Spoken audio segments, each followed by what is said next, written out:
Bonsoir à tous, bienvenue dans Zone Grise, l'émission qui retrace l'actualité internationale. Aujourd'hui, on se retrouve avec trois experts. Elisa, salut Elisa. Ça va? Ça va super et toi?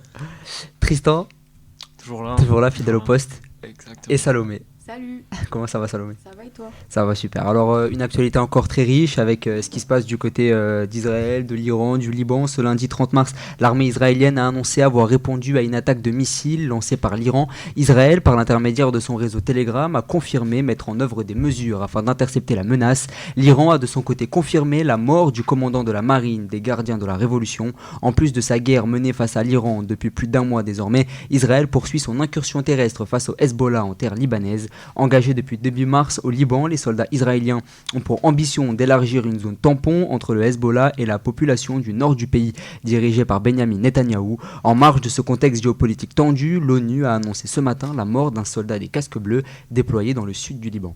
Tristan, comment tu analyses un peu l'évolution de la situation?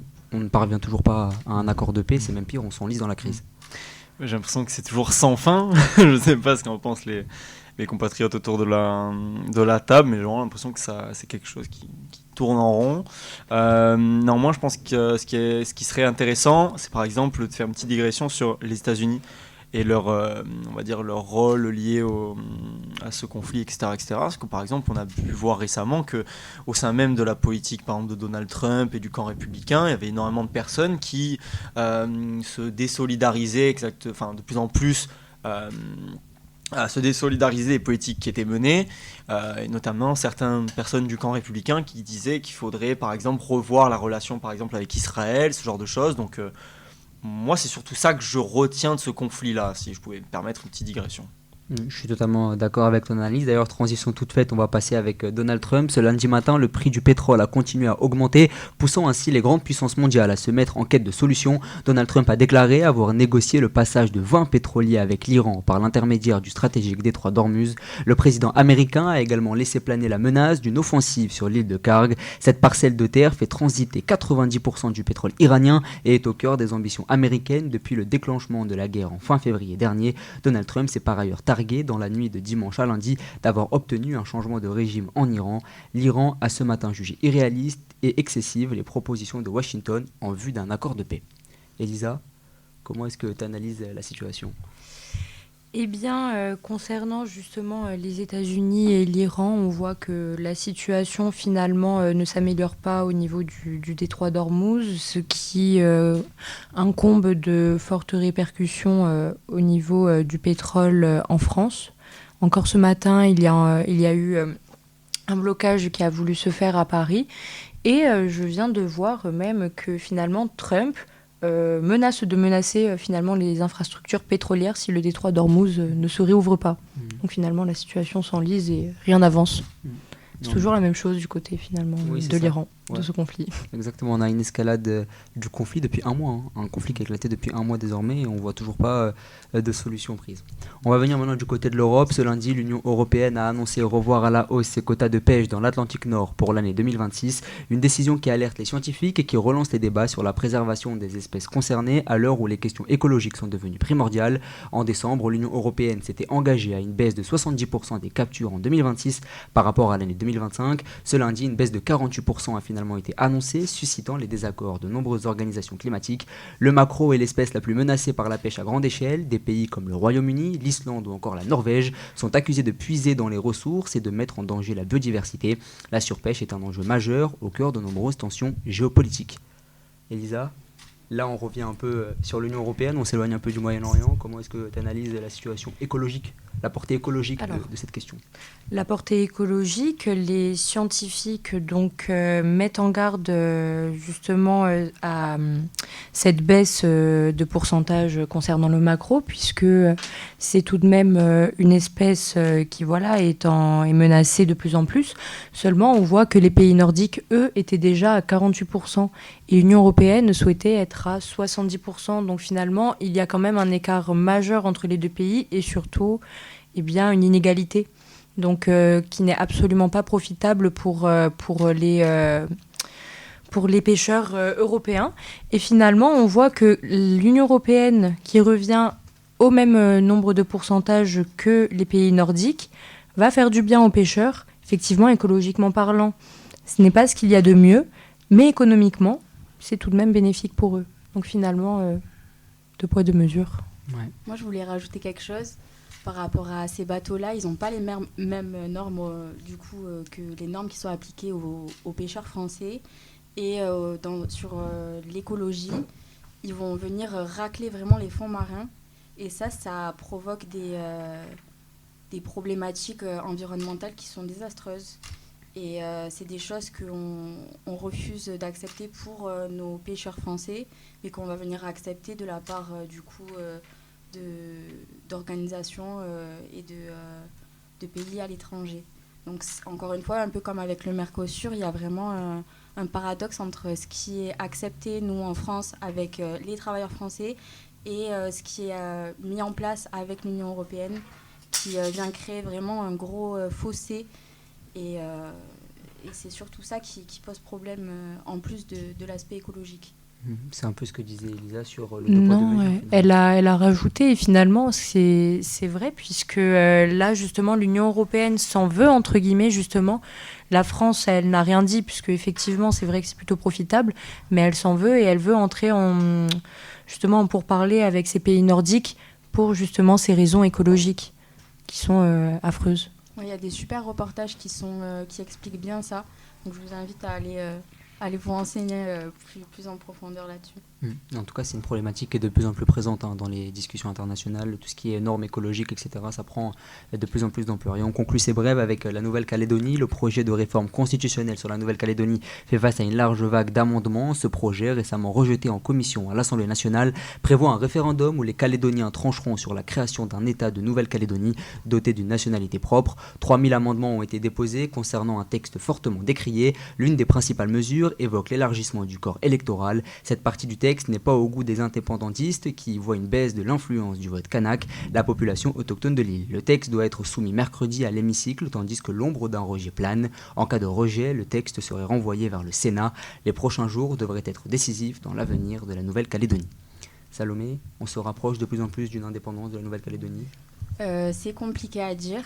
Ce qu'on peut dire en tout cas, c'est que les Kanaks se battent pour l'avoir, et qu'il y a un rejet de cet amendement, ce projet de loi Bougival, parce que c'est vraiment un retour au colonialisme pur de la France sur la Nouvelle-Calédonie, et c'est à contre-courant de ce qui avait été initié par le premier le traité qui avait duré une vingtaine d'années. Donc là, ce projet de loi Bougival, il a été amené pour apporter une autre solution, sauf que c'est un retour en arrière au final, et c'est pour ça qu'il y avait eu notamment beaucoup de manifestations en 2024, et beaucoup de personnes qui étaient mortes pour ne pas accepter le corps électoral l'élargissement du corps électoral, exactement. Merci. Et donc là, pour moi, ça va être rejeté. Ça va être rejeté parce que sans le FLNKS, ils ne peuvent pas le faire passer.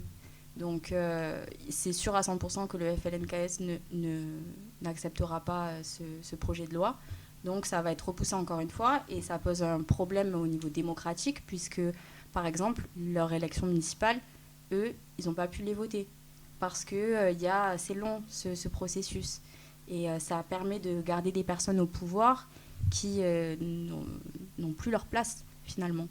Donc c'est vraiment problématique, et il faudrait peut-être commencer à écouter les populations kanaks. Tu souhaites rebondir, Tristan, sur Je les voulais simplement ajouter que en fait, ce genre de climat, ça participe également à la mise de côté, si je puis dire, de tous les dom-toms en réalité, qui sont de tous les dom-toms en réalité, de tous les États, tous les départements d'outre-mer.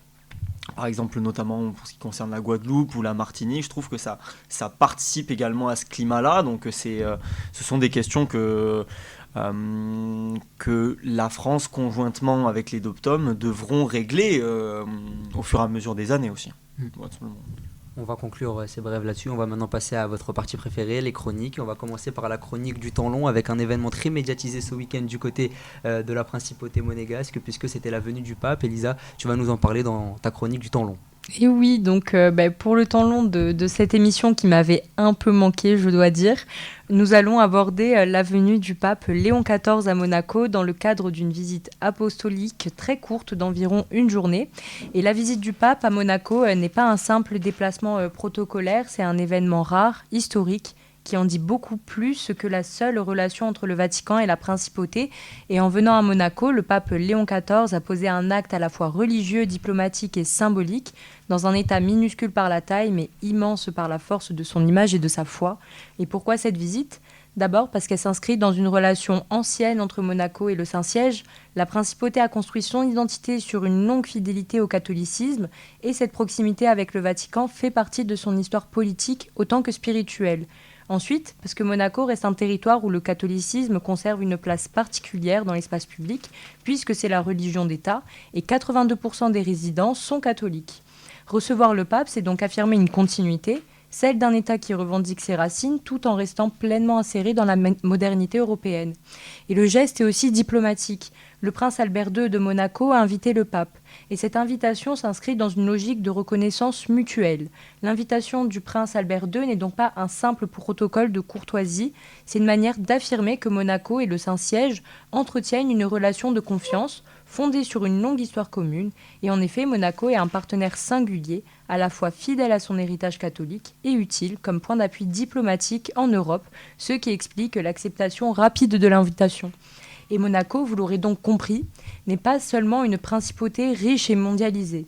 C'est également un territoire dont l'histoire est profondément liée au catholicisme par la dynastie des Grimaldi, la plus vieille dynastie au monde.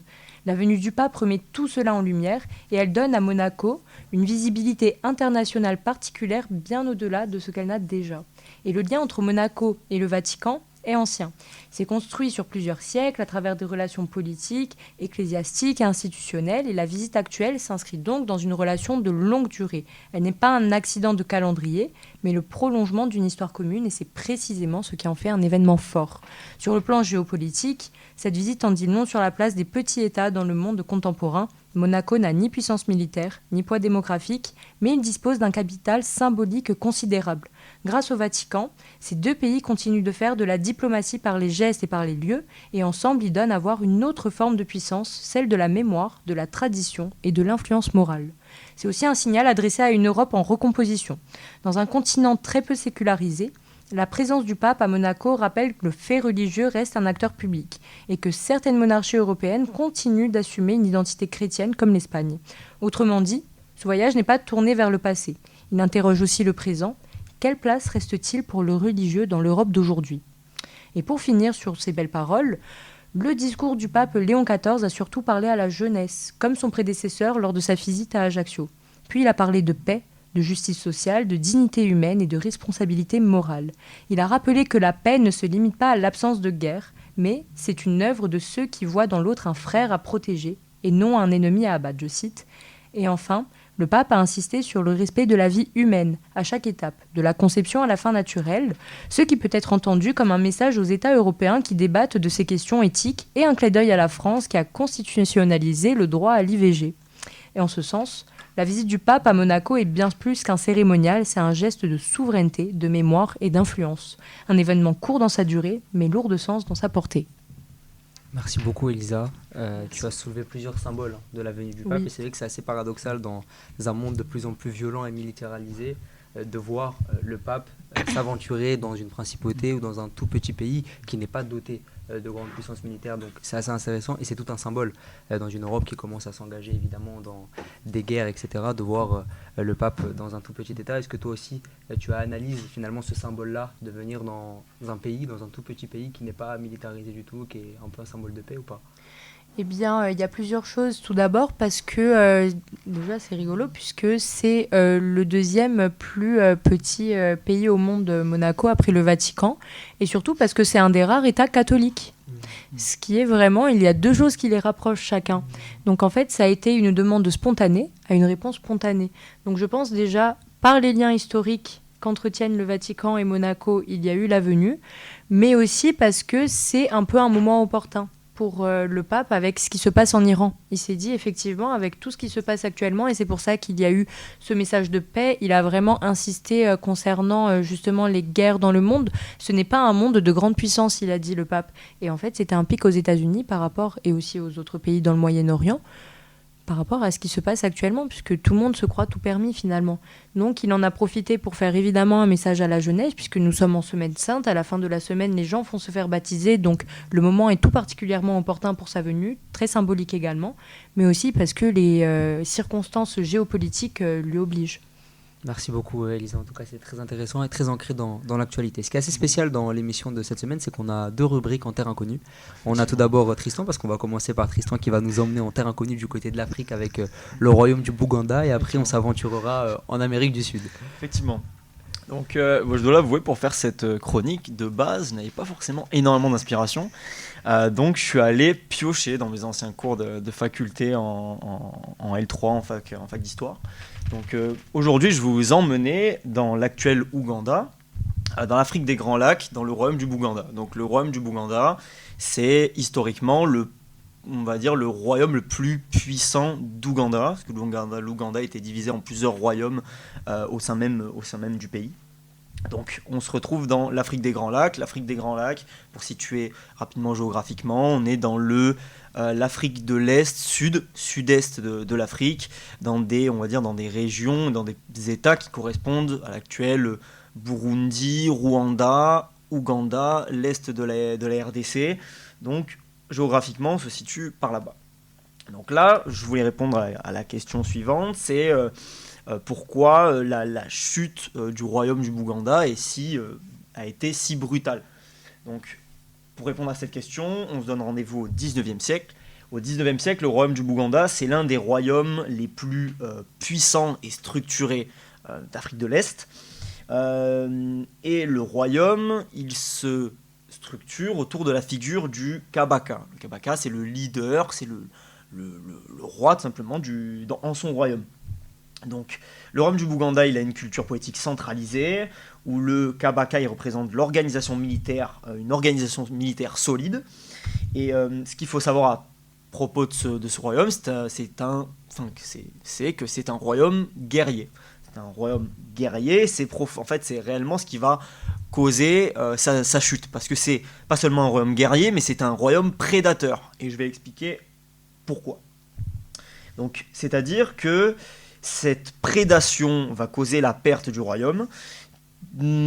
Également, il faut ajouter à cela des tensions religieuses. Quand on dit que c'est un royaume prédateur, c'est-à-dire que c'est un royaume qui va notamment se lancer dans de nombreuses razzias, par exemple sur des royaumes rivaux, qui va pratiquer la traite d'esclaves, etc., etc. Donc on va être dans une société qui va être très, très violente en réalité. Et je parlais également des tensions religieuses. Pourquoi ? Parce qu'à l'époque, dans le Bouganda, vous avez les religions africaines traditionnelles qui appartiennent, on va dire, à l'histoire de leur royaume. Mais vous avez également des influences musulmanes avec les marchands originaires de Zanzibar avec qui les Bougandais peuvent échanger notamment des tissus, échanger des métaux précieux, etc., etc. Donc vous avez cette influence musulmane, mais vous allez également avoir l'influence chrétienne avec des missionnaires européens qui sont venus christianiser les terres au Bouganda. Donc vous avez les religions extérieures qui vont profondément remodeler le paysage du royaume. Et on va dire qu'à partir des années 1875, on assiste respectivement à des persécutions à l'encontre au départ des musulmans, puis des chrétiens. Donc ça va, ça va actionner le début des guerres de religion au sein du royaume du Bouganda. On dit également, du coup, comme j'ai expliqué auparavant, que c'était un royaume prédateur, tout simplement parce que la violence, elle est constante. Elle est basée sur la traite d'esclaves. Vous avez notamment, on va dire, le fait de posséder des esclaves à ce moment-là. Il y a des points positifs pour le royaume, si on peut appeler ça comme ça, et des points négatifs. Les points positifs, ça veut dire que ça va, ça va pouvoir enrichir les élites, asseoir l'autorité du roi, mais de l'autre côté, vous allez avoir, comme j'ai dit précédemment, des razzias régulières, des violences permanentes aux frontières du royaume, ce qui va créer également une instabilité régionale. C'est en fait une société qui va être déstabilisée par cette violence omniprésente. L'augmentation du racisme, comme je l'ai dit, il y a les persécutions des musulmans, persécutions des chrétiens, également recrudescence des épidémies parce que vous avez des missionnaires européens qui arrivent, des musulmans issus de Zanzibar qui arrivent, vous avez des mélanges qui vont s'opérer, etc., etc., ce qui va créer, enfin, on sait que quand il y a des rencontres de population, il y a des épidémies et des maladies qui se créent. Également, malheureusement, la recrudescence de viols et d'autres violences. Donc, c'est vraiment un royaume prédateur, de prédation, qui va s'auto-détruire. C'est-à-dire que à ce moment-là, au 19e siècle, fin du 19e, soit vous exploitez les gens, ou alors, si vous décidez de ne pas exploiter les gens, vous allez vous faire exploiter. Donc c'est vraiment, on est dans un royaume de prédation, c'est vivre ou mourir en quelque sorte. Et ces divisions au sein même de l'Empire, c'est-à-dire le royaume prédateur plus les tensions religieuses, au sein même de l'Empire, ces divisions elles vont permettre aux puissances coloniales qui lorgnent ces territoires d'asseoir leur influence, on va dire par possibilité stratégique. C'est-à-dire qu'à cette époque-là, l'Empire britannique, il va donc s'appuyer sur ces divisions pour avancer ses pions et avancer ses intérêts au Bouganda et en Ouganda. Et c'est ainsi que, au fur et à mesure des années, là on est sur les coups de peut-être 1895 ou fin 19e siècle, le royaume il passe définitivement sous l'influence britannique. Donc voilà comment vraiment un royaume peut s'autodétruire de l'intérieur à cause de toutes ces choses-là. Aujourd'hui, le royaume, il n'a pas totalement disparu. Son influence, elle est encore traditionnelle et plutôt culturelle. Une identité forte, un héritage historique. Mais il n'est plus du tout ce qu'il était auparavant. Bon, maintenant, grâce à cette chronique, vous aurez appris l'existence de ce royaume, du royaume du Bouganda en l'occurrence, et comment un royaume peut chuter et s'autodétruire presque à cause de cette prédation excessive. Merci Tristan, et on se rend compte que ce sont des luttes intestines qui ont sonné le glas de ce royaume et qui ont réduit son influence et qui ont justement permis à une puissance coloniale d'exploiter ce qu'il pouvait y avoir là-bas. Mais du coup, comme tu le dis très bien en conclusion de ta chronique, ça existe encore, mais l'influence est totalement réduite. Ah oui, totalement, parce que maintenant c'est surtout une puissance symbolique. Parce que maintenant le pouvoir, entre guillemets, le pouvoir central en Ouganda, il n'est pas forcément lié au royaume du Bouganda en tant que tel. Ça se passe dans la capitale qui est Kampala, et je veux dire, c'est l'Ouganda qui est le plus puissant. C'est pas le royaume du Bouganda dans l'Ouganda lui-même. Donc il existe toujours, mais c'est plus du tout le même qu'avant. On va passer à la deuxième chronique en terre inconnue, et cette fois-ci on file du côté de l'Amérique du Sud et du Pérou avec Salomé. Oui, alors je vous emmène au Pérou aujourd'hui. On va parler de médecine naturelle traditionnelle qui sont très très présentes dans les cultures sud-américaines et même centrales aussi. Par exemple, je pense au Mexique qui a le Temazcal avec le râpé. On a en Amazonie tout ce qui est ayahuasca. Dans les populations andines, il y a le huachuma. Donc c'est plein de mots, je ne sais pas si ça vous parle. Pas du tout. Non, pas trop. Du tout. Pas trop. Donc c'est vraiment des médecines naturelles, que ce soit des cactus, des lianes, des feuilles, toujours des plantes qui vont être utilisées dans le sacré, dans la religion et dans le quotidien des personnes de cet endroit. Donc moi je vais faire un focus aujourd'hui sur Pisac, qui est un village situé dans la vallée sacrée des Incas, au Pérou, tout près de Cusco. Cusco, c'est l'ancienne capitale de l'Empire Inca. Et c'est une région qui est donc très historiquement liée à cette civilisation. Il y a des territoires qui sont considérés comme spirituels et sacrés de par les montagnes, les sites archéologiques ou encore les rituels. La spiritualité, elle est encore très très vivante aujourd'hui. C'était pas seulement avant, elle est encore pratiquée par les populations locales pour leurs relations notamment avec la nature. Donc par exemple, pour les cycles agricoles, ils vont faire des offrandes.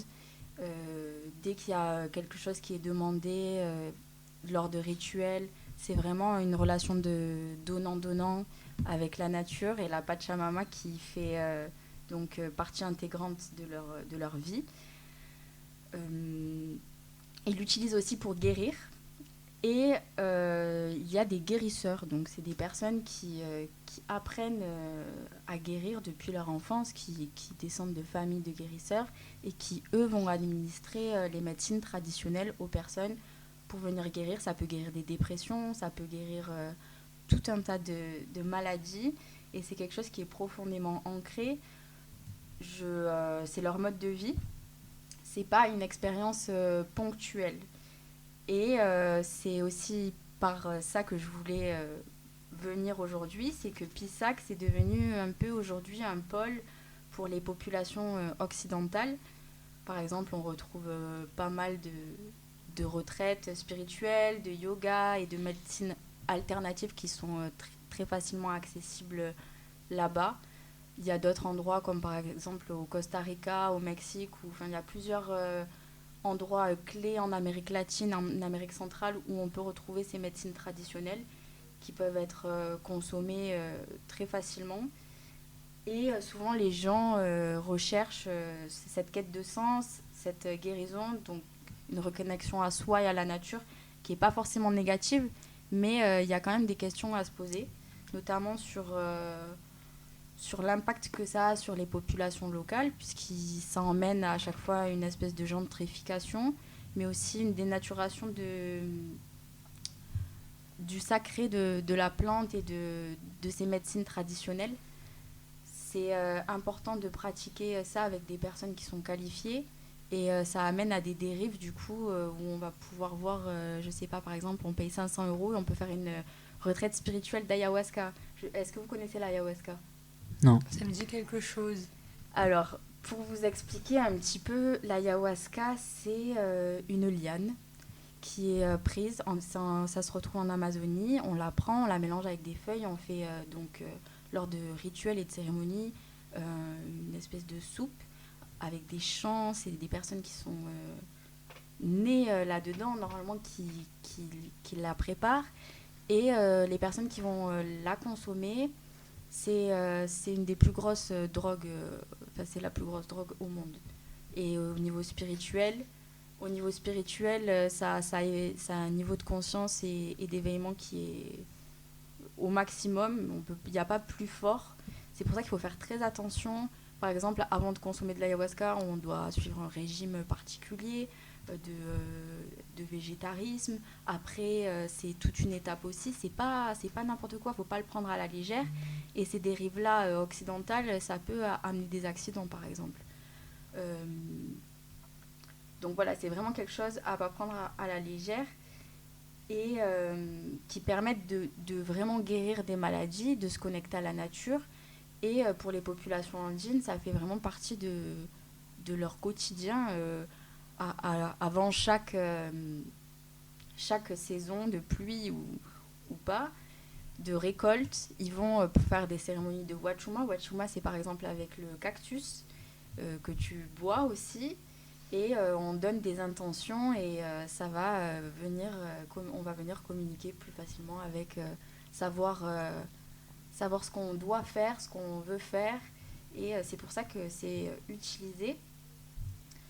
Le problème, donc, c'est que ce produit, il est transformé, ce développement spirituel, il est transformé comme un service à payer, alors que c'est pas initialement utilisé pour. Et il y a beaucoup de charlatans. Donc il faut faire attention là-bas et pas se déconnecter des traditions locales. Si jamais un jour vous allez dans les pays d'Amérique latine c'est toujours important de s'intéresser aux cultures, notamment avec tout ce qu'il y a eu, la colonisation, il y a eu le syncrétisme. C'est des choses qui sont vraiment restées ancrées dans leurs habitudes. Quand on va au Pérou ou en Bolivie, les feuilles de coca, par exemple, ils en mâchent pour l'altitude, pour couper la faim. C'est des choses qui sont normales. C'est quotidien. Et c'est normal de s'y intéresser, mais il ne faut pas tomber non plus dans les excès et faire n'importe quoi.